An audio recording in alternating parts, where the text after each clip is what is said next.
ನಮಸ್ಕಾರ ಎಲ್ರಿಗೂ. ಐಹೊಳೆ ಪಂಚಾಯತಿಯ ಬಗ್ಗೆ ಈ ವಿಷಯ ಒಂದು ಮಾತು ಕೇಳಿ ಬಂಧುಗಳೇ. ಕರ್ನಾಟಕದಲ್ಲಿ ಗ್ರಾಮ ಪಂಚಾಯತಿ ಅಧ್ಯಕ್ಷತೆಯ ಸಿಗ್ನೇಚರು ಆಡಳಿತ ಮುಗಿದು ಒಂದು ತಿಂಗಳಾಯ್ತು ಇಲ್ಲಿಗೆ. ಬಟ್ ಯಾವ ಪಂಚಾಯತಿಗೆ ಬಂದಿದೆ ಬಿಟ್ಟಿದ್ದು ಗೊತ್ತಿಲ್ಲ. ನಾನು ಕೇಳಿದ ಪ್ರಕಾರ ಐಹೊಳೆಯಲ್ಲಿ ಪ್ರತಿ ಊರಲ್ಲೂ ಕರ್ನಾಟಕದಲ್ಲಿ ಎಷ್ಟು ಪಂಚಾಯತಿ ಇದೆ? 5800 ಚಿಲ್ಲರೆ ಇದೆ ನಮ್ಮ ಕರ್ನಾಟಕದಲ್ಲಿ ಒಟ್ಟು ಪಂಚಾಯತಿ. ಪ್ರತಿಯೊಂದು ಪಂಚಾಯತಿಗೂ ಆಡಳಿತ ಅಧಿಕಾರಿಗಳು ಹೋಗಿ ವರ್ಕ್ ಮಾಡ್ತಾ ಇದ್ದಾರೆ. ಅಂದರೆ ಸಣ್ಣ ಸಣ್ಣ ಪುಟ್ಟ ಕೆಲಸ ಮಾಡಿದ್ದವ್ರದ್ದು ಬಿಲ್ ಪಾಸ್ ಆಗ್ತಾ ಇದೆ. ಬಟ್ ಐಹೊಳೆ ಪಂಚಾಯತಿಗೆ ಇವತ್ತಿವರೆಗೂ ಯಾವ ಪಂಚಾಯತಿಯ ಆಡಳಿತ ಅಧಿಕಾರಿಗಳು ಬಂದೇ ಇಲ್ಲ. ಯಾರು ಕೇಳೋರು ಸಮೇತ ಇಲ್ಲ ಅಲ್ಲಿ. ಹಾಗೆ ನಮ್ಮೂರು ಅಂದ್ರೆ ನಾವು ಒಂಥರ ಸಂಭಾವಿತ ಪ್ರಾಣಿ. ಐಹೊಳೆ ಅಂದರೆ ನಮ್ಮದು ಹೆಂಗಪ್ಪ ಅಂದ್ರೆ ಐಹೊಳೆಯವ್ರು ನಾವು ಹಾಗೆ ಒಂಥರ ಸಂಭಾವಿತ ಪ್ರಾಣಿ ಇದ್ದಾಗ ನಾವು. ಯಾರು ಕೆಲಸ ಮಾಡಿದ್ರೆ ಬಂದರು, ಬಿಟ್ಟರು ಬಂತು, ಯಾರು ತಿಂದ್ರು ಬಂತು, ಯಾರು ಉಂಡ್ರು ಬಂತು, ಯಾರು ರೂಟಿ ಮಾಡಿದ್ರು ಕೇಳೋರೇ ದಿಕ್ಕಿಲ್ಲ ಅಂಥ ಲೀಡರ್ಗಳು ನಮ್ಮೂರದಾರ. ಸತ್ಯ ಹೇಳ್ತೀನಿ, ನನಗೆ ಎಷ್ಟು ನೋವಿದೆ ಅಂದ್ರೆ ಇದು ನನಗೆ ಯಾವ ಅಧಿಕಾರ ಆಚರಣೆ ಇಲ್ಲ ರೀ. ಇದ್ದಿದ್ರೆ ಇದ್ದಂಗೆ ಹೇಳ್ತೀನಿ, ನಾನು ಏನು ಮಾಡ್ಕೊತೀರಿ ಮಾಡ್ಕೊಳ್ಳಿ. ನೀವು ಆಡಳಿತ ಅಧಿಕಾರಿ ಇನ್ನೂ ಬಂದೇ ಇಲ್ಲ ಐಹೊಳೆಗೆ, ಯಾರೂ ಕೇಳೋರಿಲ್ಲ. CS ಅವರೇ DC ಅವರೇ ಅರ್ಥ ಮಾಡ್ಕೊಳ್ಳಿ, ನಮ್ಮ MLA ಇಲ್ಲ ನಮಗೆ. ಹಾಗಾಗಿ ನಮ್ಮ ಪರಿಸ್ಥಿತಿ ಏನಾಯ್ತಪ್ಪ ಅಂದ್ರೆ ಆಡಳಿತ ಅಧಿಕಾರಿ ಕೇವಲ 1 ವಾರದಿಂದ 10 ದಿವಸ ಒಳಗೆ ಪ್ರತಿ ಪಂಚಾಯತಿಗೂ ಬಂದಿದ್ದಾರೆ. ಎಲ್ಲ ಪಂಚಾಯತಿಗೆ ನಮ್ಮ ಕರ್ನಾಟಕದ ಎಷ್ಟು ಪಂಚಾಯತಿ ಇದೆ ನೀವು ಕೇಳ್ಕೊಳ್ಬೇಕಾರೆ. ನಾನು ಇಲ್ಲಿ ಕೆಲಸ ಮಾಡ್ತೀನಿ ಅಂದರೂ ನನ್ನ ಊರ ಬಗ್ಗೆ ನನಗೆ ಎಷ್ಟು ಅಭಿಮಾನ ಇದೆ ಅನ್ನೋದು ನನ್ನ ಊರು ಜನರ ಹತ್ರ ಕೇಳ್ಕೊಳ್ಳಿ ನೀವು ಹೋಗಿಬೇಕಾದ್ರೆ, ನನ್ನ ಕ್ಷೇತ್ರದ ಜನರ ಹತ್ರ ಕೇಳಿ ನೀವು ಬೇಕಾದ್ರೆ. ಆದರೆ ಏನಪ್ಪ ಅಂದರೆ ಪಾಪದವ್ರು ನಾವು ಐಹೊಳೆಯವರು, ನಾವು ಪುಣ್ಯವಂತರು ಐಹೊಳೆಯವರು.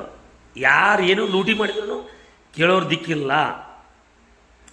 ಯಾರು ಏನೇ ಮಾಡಿದ್ರು ಅವ್ರ ಬಗ್ಗೆ ಏನು ಮಾಡಾಕ್ತೀರಿ ನೀವು ಕೆಲಸ? ಡ್ಯೂಟಿಗೆ ಯಾಕೆ ಬಂದಿಲ್ಲ, ಯಾಕೆ ಬಿಟ್ಟಿರಲ್ಲ, ಏತ್ಕೊಂಡು ಡ್ಯೂಟಿ ಎಣ್ಣೆ ಹೊಡೆದ್ಕೊಂಡು ಡ್ಯೂಟಿ ಮಾಡಾಕ್ತೀರಿ, ಎಣ್ಣೆ ಹೊಡಿಲ್ಲ ಡ್ಯೂಟಿ ಯಾರು ಮಾಡಾಕ್ತೀರಿ? ಯಾರು ಕೇಳೋದಿಲ್ಲ ನಮ್ಮೂರಾಗ. ನನ್ನನ್ನು ಜೈಲಿಗೆ ಹಾಕಿಸ್ತೀರಿ ಬೇಕಾರೆ. ನಾನೇನು ಕೊಲೆ ಮಾಡಿಲ್ಲ, ಮರ್ಡರ್ ಮಾಡಿಲ್ಲ, ರೇಪ್ ಮಾಡಿಲ್ಲ. ಇದ್ದಿದ್ದು ಸಂಗತಿ ಹೇಳ್ತೀನಿ ನಿಮಗೆ. ಎಷ್ಟು ನೋವಾಗುತ್ತಪ್ಪ ಅಂದರೆ ಯಾವ ಅಧಿಕಾರಿನೇ ಆಗಿರಲಿಲ್ಲ ಐಹೊಳೆಗ.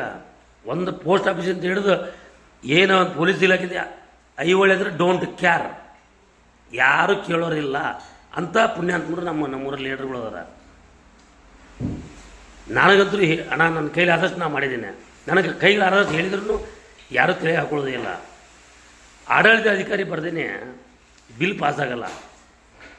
PDO ಅವ್ರು ಏನೇ ಮಾಡ್ತಾರೆ, ಆಡಳಿತ ಅಧಿಕಾರಿ ಬಂದಿಲ್ಲ ರೀ ಯಾವುದೇ ಕಾರಣಕ್ಕೂ ಬಿಲ್ ಪಾಸ್ ಮಾಡೋಕ್ಕಾಗ. ಹಾಗೆ ಸಣ್ಣ ಪುಟ್ಟ ಕೆಲಸ ಮಾಡಿಸಿದವರು ಪಾಪ ಅವರು 4 ಜನ ಕೂಲಿ ಕೆಲಸ ಮಾಡಿಸಿ ಕೂಲಿ ಕೆಲಸ ತೆಗೆದು ಮಾಡಿರ್ತಾರೆ. ಅವರಿಗೆ ಪೇಮೆಂಟ್ ಮಾಡೋದಿರುತ್ತೆ. ಎಲ್ಲದೂ ಆಡಳಿತ ಅಧಿಕಾರಿ ಮೇಲೆ ಹೇಳಿದರೆ ಆಡಳಿತ ಅಧಿಕಾರಿ ಇವತ್ತಿಗೂ ಬಂದಿಲ್ಲ ಅಂದರೆ ಯಾರಪ್ಪ ಕೇಳೋರು? ಇದೆಲ್ಲ ಮೇಟಿ ಸಾಹೇಬ್ರು ಎಲ್ಲರಿಗೋಸ್ಕರ ಏನು ಆಟ ಆಡ್ತಾರೋ ಏನು ದೇವ್ರೇ ಬಲ್ಲ. ಮತ್ತೆ ನಮ್ಮ MLA ತಪ್ಪಿ ಯಾವ MLA ಬಂದರೂ ಎಸ್ಮಿಟ್ ಆಗೇ ಆಗ್ತೀನಿ ನಾನಂದ್ರು. ನನಗೆ ಗೊತ್ತಿ, ನಮ್ಗೆ ಯಾರಾದರೂ ಅಷ್ಟ ಸತ್ಯ ಹೇಳ್ತೀನಿ ನಿಮಗೆ. ನಾನಂತರೂ ನಾವು ಒಬ್ಬರು ಪರವಾಗಿ ಮಾತಾಡೋಕೆ ನನಗೆ ಇಷ್ಟನೇ ಇಲ್ಲ. ನನಗೆ ಯಾರಿಗೂ ಯಾವ MLA ಬಂದ್ರೂ ಅವ್ರ ಕೈಲಿ ಕೆಲಸ ಮಾಡಿಸ್ಕೊಂತೀನಿ ಅನ್ನೋದು ನನಗೆ ದಮ್ಮ ಐತೆ. ಹಾಂ, ಏನು ರೀ ಈ ಥರ ಐಹೊಳೆ ಬರುತ್ತೆ? ಯಾರು ಡ್ಯೂಟಿ ಬರಲಿಕ್ಕೂ ಕೇಳೋರಿಲ್ಲ ಅಲ್ಲಿ. ಯಾವ ಮೇಲಧಿಕಾರಿಗಳು ಎಸ್ಮಿಟ್ ಆಗಿರ್ತಾರೋ, ಏನು DC ಎಸ್ಮಿಟ್ ಆಗಿರ್ತಾರೋ, AC ಎಸ್ಮಿಟ್ ಆಗಿರ್ತಾರೋ, ಏನು CS ಎಸ್ಮಿಟ್ ಆಗಿರ್ತಾರೋ ದೇವರೇ ಬಲ್ಲ. ಒಂದು ಕಂದಾಯ ಇಲಾಖೆಯಿಂದ ಹಿಡಿದು KBಲಿಂದ ಹಿಡಿದು ಒಟ್ಟು ಐಹೊಳೆ ಅಂದರೆ ಸತ್ಯ ಹೇಳ್ತೀನಿ ನಿಮ್ಗೆ. ಯಾವ ಕೆಲಸ ನೀಟಾಗಿ ಮಾಡ್ರೆ ಹೇಳ್ರಿ ನೋಡೋಣ. ನಾನು ಪಂಚಾಯತಿ ಅಧ್ಯಕ್ಷ ಬಂದೀನಿ, ನೋಡಿ ನೋಡಿ ನೋಡಿ ನೋಡಿ ತಲೆ ಔಟಾಗಿ ಹಾಪಾಗಿದೆ ನಾನು ಸತ್ಯ ಹೇಳ್ತೀನಿ ನಿಮಗೆ. ಅಣ್ಣ ಒಂದು ಗಮನ ಹರಿಸಿ ಅಣ್ಣ, ಐಹೊಳೆ ಬಗ್ಗೆ ಒಂದು ಗಮನ ಹರಿಸಿ ಅಂತೇಳಿ ಎಷ್ಟು ಜನರದ ರಿಕ್ವೆಸ್ಟ್ ಮಾಡಿ ನಾನು ಲೀಡರ್ಗಳು ಅದಾರ.